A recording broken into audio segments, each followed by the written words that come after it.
Iniciando uma nova série de estudos hoje, estudaremos sobre a oração. Que nós possamos aproveitar esse momento de quarentena para que a gente possa orar, para que a gente possa se aproximar mais do nosso Deus. E agora que estudamos já sobre seus atributos, poderemos nos achegar em sua presença, tendo uma noção melhor de quem é o nosso Deus.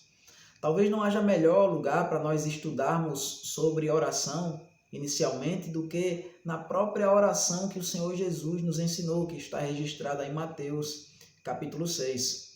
A título de introdução, hoje analisaremos todo o capítulo 6 para entendermos o contexto no qual o Senhor nos ensinou de forma tão maravilhosa como nós devemos orar.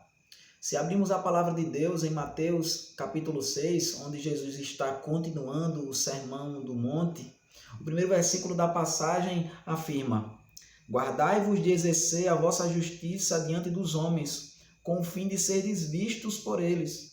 Doutra sorte não tereis galardão junto de vosso Pai celeste. Esse é o contexto maior onde Jesus ele nos ensina a orar. Em primeiro lugar, ele vai nos dar a oração junto com outros ensinamentos. O Senhor vai primeiro falar a respeito de como nós devemos dar esmolas, o Senhor vai nos dizer a respeito da oração e o Senhor vai nos ensinar como nós devemos jejuar. O Senhor está colocando a oração como uma disciplina espiritual, como algo que o cristão deve fazer. Então, se nós pudermos olhar esse capítulo com calma e entendê-lo, nós perceberemos que uma palavra que se repete diversas vezes nesse capítulo é a palavra recompensa. Nesse primeiro versículo do capítulo 6 de Mateus, Jesus ele falou que nós devemos orar, ou seja, no contexto maior, nós devemos buscar demonstrar nossa justiça, exercer a nossa justiça apenas diante de Deus, e nós devemos nos guardar de exercer a nossa justiça diante dos homens. Ele diz: doutra sorte não teremos galardão, ou seja, não teremos recompensa diante do nosso Pai celestial. Então veja que a oração, quando nós oramos intimamente com o nosso Deus, quando nós nos trancamos para orar no nosso quarto, quando apenas há nós e o nosso Deus, quando individualmente estamos diante do nosso Senhor orando, é uma forma de nós buscarmos a recompensa do Senhor. Veja, se nós observarmos, quando o Senhor Jesus ele vai ensinar a respeito de dar esmola, ele diz no versículo 4, para que a tua esmola fique em secreto, e teu Pai, que vê em secreto, te recompensará. Veja que quando ele está ensinando a respeito da esmola, do nós abençoarmos ao nosso próximo, ele pede para que nós façamos isso em secreto, para que o nosso Deus, que vê em secreto, nos abençoe. Da mesma forma, quando o Senhor vai ensinar sobre o jejum, a partir do versículo 16, ele diz no versículo 18, com o fim de não parecerdes aos homens que jejuais, e sim ao teu Pai, em secreto. E teu Pai, que vê em secreto, te recompensará.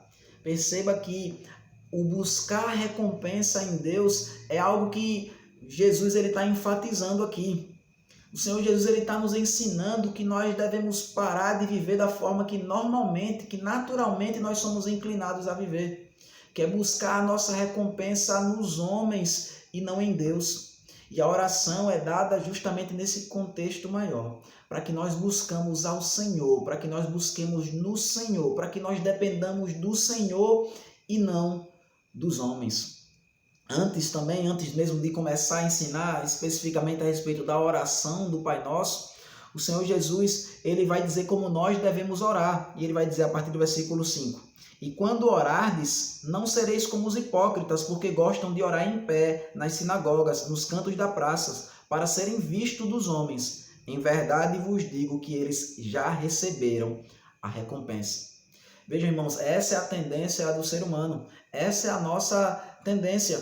E talvez seja justamente por conta disso que nós oramos tão pouco em secreto, porque nós estamos buscando a recompensa dos homens. E se é isso que nós estamos buscando, perceba que condenação terrível que o Senhor Jesus ele pronuncia sobre nós. Ele diz: vocês já receberam a recompensa de vocês. Perceba que o orar significa que nós estamos insatisfeitos com aquilo que os homens podem nos dar. E nós queremos buscar aquilo que só Deus pode nos dar.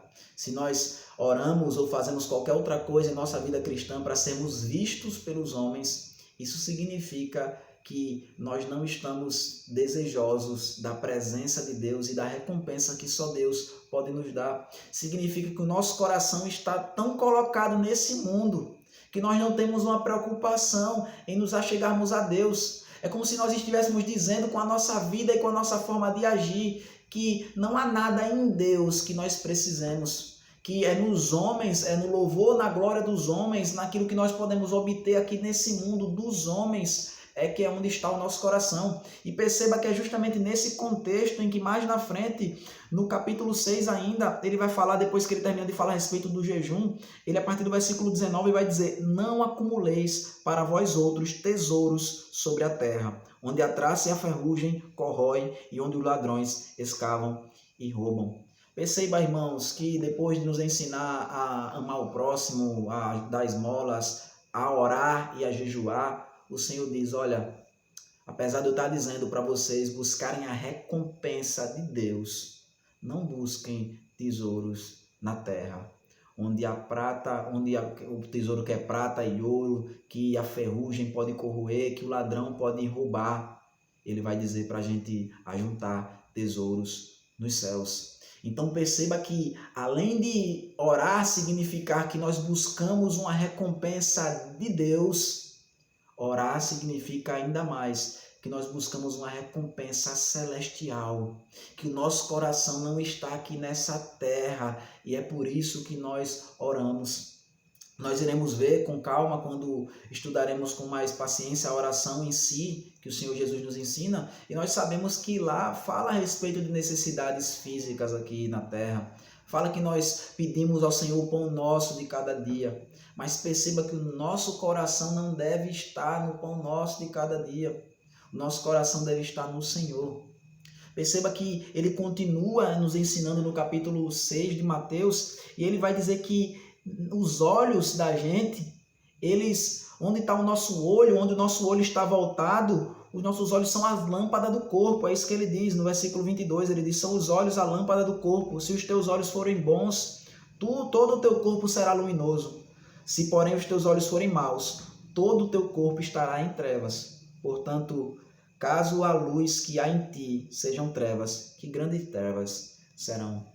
Percebam, irmãos, que orar é justamente nós colocarmos os nossos olhos nas coisas eternas e não nas coisas aqui desse mundo. É isso que o Senhor nos ensina. Nós não devemos buscar os tesouros aqui da terra. Nossos olhos não devem estar voltados para isso. E é por isso que na sequência do texto ele diz: ninguém pode servir a dois senhores. Veja que quando eu e você, a gente vai se aproximar diante do nosso Deus em oração, a gente vai fazer isso porque a gente quer servir unicamente a Deus. A gente quer um relacionamento única e exclusivamente com Deus e não com as coisas desse mundo, com a riqueza desse mundo. É por isso que Jesus ele vai concluir essa passagem falando de dois senhores. Ele diz: qual é o outro senhor que pode governar a nossa vida? Ele diz: ninguém pode servir a Deus e às riquezas. Interessante a gente observar que num primeiro momento o Senhor Jesus ele nos incita a buscarmos a recompensa, o galardão. Ele diz: olha, vocês não busquem exercer a justiça de vocês diante dos homens, mas busquem exercê-la diante de Deus, para que vocês possam receber o galardão do vosso Pai. E quando ele vai falar a respeito de oração, quando ele vai falar a respeito das esmolas, quando ele vai falar a respeito do jejum, ele vai dizer: faça isso em secreto, para que o teu Pai, que vê em secreto, ele te recompense.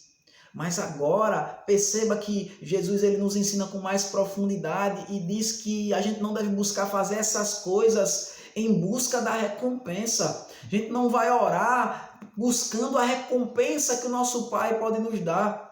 Veja, ele diz que o nosso tesouro e que a nossa recompensa verdadeira é o próprio Deus. É a Deus que nós devemos servir e não as riquezas. É a Deus que nós devemos servir e não as coisas desse mundo. Perceba que a gente pode se confundir muito quando a gente vê ele falando de riqueza, riqueza, riqueza. Jesus Cristo não está falando apenas de você querer ser rico, mas ele está falando de você colocar o seu coração aqui nesse mundo, desse mundo aqui ser a única realidade com a qual você está preocupado, dos seus olhos estarem voltados para isso, do seu tesouro estar aqui nessa terra, do seu Senhor estar aqui nessa terra, dos seus olhos estarem voltados apenas para isso. E é por isso que Jesus ele conclui o capítulo 6 de Mateus, dizendo: por isso vos digo, não andeis ansiosos pela vossa vida, quanto ao que haveis de comer ou vestir. Perceba aí então, os irmãos conhecem muito bem essa passagem. O Senhor vai nos ensinar que nós não devemos andar ansiosos. Ou seja, orar, irmãos, é o oposto de andar ansioso com as coisas desse mundo. Por isso que o apóstolo Paulo nos ensina em Filipenses que, em vez de andar ansiosos, a gente deve colocar todas as nossas súplicas e ações de graça diante do nosso Deus. Ao invés de andar ansiosos, nós devemos orar, porque a oração e a ansiedade são coisas opostas. Perceba que justamente aqui, nesse contexto, onde ele manda a gente não andar ansioso com as coisas desse mundo, ele vai dizer: Deus cuida de vocês. Ele vai dizer: Deus sabe a necessidade de vocês. E é justamente isso que ele repete quando ele vai ensinar a gente a orar. Ele diz que a gente não ore com vãs repetições, porque o Senhor sabe da nossa necessidade muito antes da gente falar. E agora, quando ele vai falar da ansiedade, ele diz a mesma coisa, que a gente não deve andar ansioso, porque o nosso Deus providencia todas as coisas para nós. O nosso Deus sabe das nossas necessidades, mesmo antes de nós falarmos. Perceba então, por que orar? Se o Senhor já sabe as nossas necessidades, por que então orar? E aí, irmãos, onde fica mais claro para nós que orar é algo muito mais do que pedir. Orar é algo muito mais do que agradecer, porque se o Senhor sabe o que eu vou pedir, Ele também já sabe a gratidão que há no meu coração ou que não há.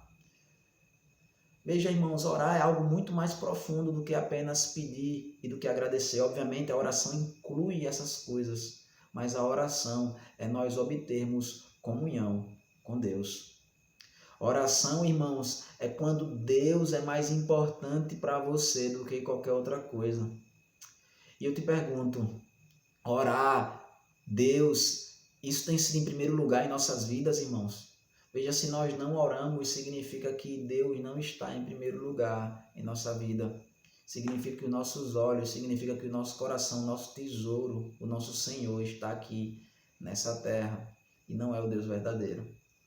Perceba que é nesse contexto que ele vai dizer: buscai, pois, em primeiro lugar o reino de Deus e a sua justiça, e essas coisas, e todas essas coisas vos serão acrescentadas. Perceba que o cristão, ele não é alguém que não sente fome. O cristão não é alguém que não sente necessidade de se vestir. O cristão não significa que ele seja alguém que não sente necessidades físicas e materiais. Mas perceba que o cristão é alguém que tem os seus olhos voltados para além de todas essas coisas. Os seus olhos estão em Deus. E ele sabe que se Deus é o seu Senhor, nada vai lhe faltar. Perceba, irmãos, nós podemos ter o Senhor ou podemos ter as riquezas como o nosso Deus. Se as riquezas forem o nosso Senhor, irmãos, nós nunca estaremos satisfeitos. Nós sempre iremos buscar mais e ter mais e mais e mais aqui nesse mundo, e a insatisfação e a ansiedade tomará conta do nosso coração e os nossos olhos, grandes trevas serão. Mas o Senhor Jesus, Ele nos ensina a orar para que nós não precisemos viver dessa forma, para que o Senhor possa realmente ser o Senhor das nossas vidas, para que através de um relacionamento com Deus em oração, nós possamos buscar nele ter todas as nossas necessidades supridas. Irmãos, o que adianta a gente ter o que comer, a gente ter o que vestir, se para isso a gente precisou usar do pecado para obter essas coisas? O que adianta a gente ter o que comer e o que vestir e isso tomar conta do nosso coração? E veja, no nosso coração a gente não ter paz, não ter satisfação, a gente não poder colocar a nossa cabeça no travesseiro em paz, sabendo que Deus tem reinado em nossa vida.